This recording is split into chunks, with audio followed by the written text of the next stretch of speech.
కొత్త మున్సిపల్ చట్టంపై ఉన్నతాధికారులతో సమావేశమయ్యారు ముఖ్యమంత్రి కేసీఆర్. ప్రజలకు మెరుగైన సేవలు అందించడంతో పాటు అవినీతి నిర్మూలనే లక్ష్యంగా కొత్త చట్టం ఉండాలని అధికారులకు సూచించారు. మున్సిపాలిటీలను మరింత బలోపేతం చేయాలని ఆదేశించారు. అధికారాలు, బాధ్యతలు ఎలా ఉండాలనే అంశాలపై కీలక సూచనలు చేశారు. త్వరలో రాష్ట్రంలో మున్సిపల్ ఎన్నికలు జరగనున్నాయి. దీంతో ఎన్నికలకు ముందు కొత్త చట్టం అమల్లోకి తీసుకొస్తారా లేదా అనే అంశంపై క్లారిటీ రావాల్సి ఉంది.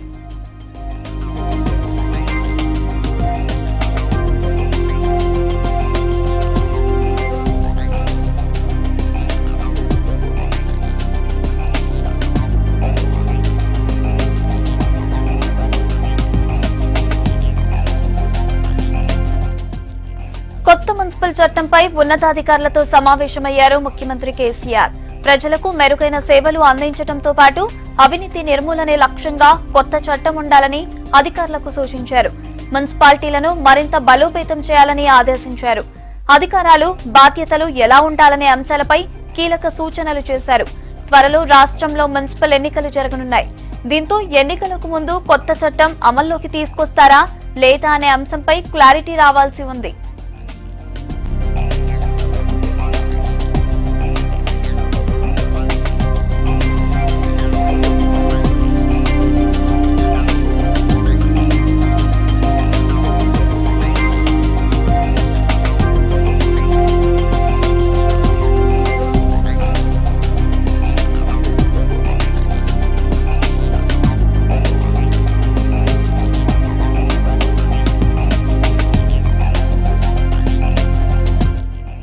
దీనికి సంబంధించిన మరిన్ని వివరాలు శ్రీనివాస్ ను అడిగి తెలుసుకుందాం. శ్రీనివాస్, చెప్పండి, సమావేశంలో ఏ శాఖల అధికారులు పాల్గొన్నారు, డీటెయిల్స్ ఏంటి?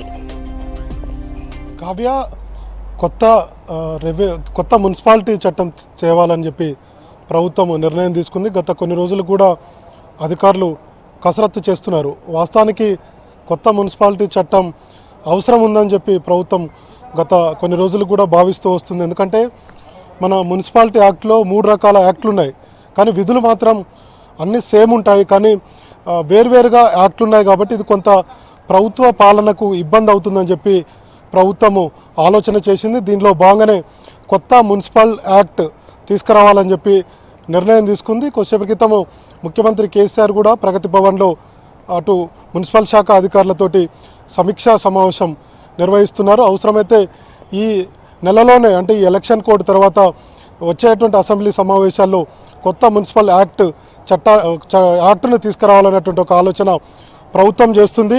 వాస్తవానికి ఒకసారి మనం చూస్తే మున్సిపల్ యాక్ట్లో ఏ రకంగా ఉన్నాయి, 3 యాక్ట్లు అని అనుకుంటే, ఒకటేమో జిహెచ్ఎంసీ ఉంది. మనకు తెలుసు, గ్రేటర్ హైదరాబాద్ మున్సిపల్ కార్పొరేషన్. ఈ యాక్టు 1955 నుంచి అమల్లో ఉంది.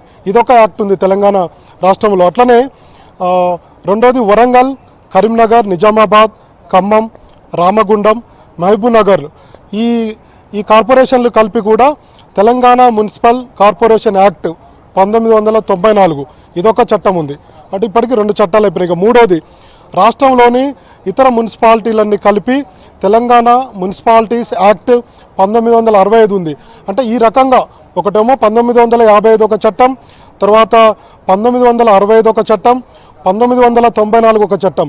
ఇట్లా ఈ 3 రకాల చట్టాలు ఉండడం వల్ల పరిపాలనకు కొంత ఇబ్బంది అవుతుంది అనేటువంటి అభిప్రాయంలో ప్రభుత్వం ఉంది. కాబట్టి ఒక కొత్త మున్సిపల్ యాక్ట్ కనుక వస్తే ఒకే రీతిలో ఉంటాయి విధులు కావచ్చు, తర్వాత పరిపాలన వ్యవహారం కావచ్చు, లేదంటే నిధుల ఖర్చు కావచ్చు, ఇవన్నీ కూడా ఒకే మాదిరిగా ఉంటాయి. కాబట్టి మనం ఏదైనా పరిపాలన చేసుకున్నప్పుడు, లేదంటే మున్సిపల్ యాక్ట్లో ఏమైనా సంస్కరణలు తీసుకురావాలి, లేదంటే మున్సిపాలిటీలో అభివృద్ధి చేయాలన్నా కానీ ఈజీగా ఉంటుంది అనేటువంటి ఆలోచన ప్రభుత్వం చేస్తున్నట్లుగా మనము అర్థం చేసుకోవచ్చు. అయితే ఈ చట్టాన్ని ఇప్పటికే CDMA, municipal and director of municipal administration, CDMA అధికారులు ఇప్పటికే కసరత్తు చేశారు, ఒక తుది రూపుకు తీసుకొచ్చారు. దీన్ని ఈరోజు ముఖ్యమంత్రి ప్రగతి భవన్లో అటు మున్సిపల్ శాఖ అధికారులు, ఇటు సిడిఎంఏ అధికారులు వీరందరూ కూడా సమావేశమయ్యారు. దీనికి ఒక తుదిరూపు ఇచ్చేటువంటి ఈరోజు ఒక తుదిరూపు ఇచ్చే అవకాశాలు ఉన్నాయని చెప్పి తెలుస్తుంది. మరి ఎన్నికల కోడ్ ఉంది, కానీ ఎన్నికల కోడ్ తర్వాత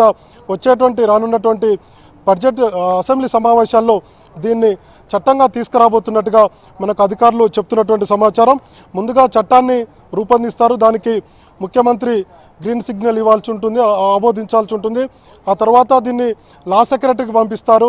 న్యాయపరమైనటువంటి ఏమైనా చిక్కులు వస్తాయా, ఎవరైనా ఉద్యోగులు కానీ లేదంటే ఇతరులు కానీ కోర్టుకు వెళ్తే ఏమన్నా సమస్య ఉంటుందా, 3 చట్టాలని ఒకే చట్టంగా చేస్తున్నాం కాబట్టి అనేటువంటి విషయాల మీద న్యాయ నిపుణుల సలహాలు తీసుకుంటారు. ఆ తర్వాత క్యాబినెట్ సమావేశంలో ఈ చట్టాన్ని, కొత్త చట్టాన్ని ప్రవేశపెడతారు. దాని మీద క్యాబినెట్ సమావేశాల్లో చర్చించి దీనికి ఆమోదం తెలుపుతుంది. తర్వాత వచ్చేటువంటి అసెంబ్లీ సమావేశాల్లో ఈ చట్టానికి సభ ఆమోదించే దిశగా ప్రభుత్వం ప్రయత్నాలు చేస్తుందని చెప్పవచ్చు. మొత్తంగా తెలంగాణ రాష్ట్రంలో 3.5 కోట్ల మేర ప్రజలు ఉంటే అందులో దాదాపుగా 34% మేర ప్రజలు పట్టణాల్లో ఉంటారు. కాబట్టి వీరందరికీ పూర్తి స్థాయిలో సదుపాయాలు కల్పించాలన్నా లేదంటే నిధులు ఖర్చు చేయాలన్నా కేంద్ర ప్రభుత్వం నుంచి మున్సిపాలిటీలకు నిధులు రావాలన్నా ఒకే చట్టం ఉండాలన్నటువంటి అభిప్రాయంతో ప్రభుత్వం ఉంది. కాబట్టి కొత్త మున్సిపల్ చట్టాన్ని తీసుకురావాలని చెప్పి ప్రభుత్వము నిర్ణయం తీసుకుంది. దీనిలో భాగంగానే ఈరోజు ముఖ్యమంత్రి ప్రగతి భవన్లో అధికారులతో సమీక్ష సమావేశం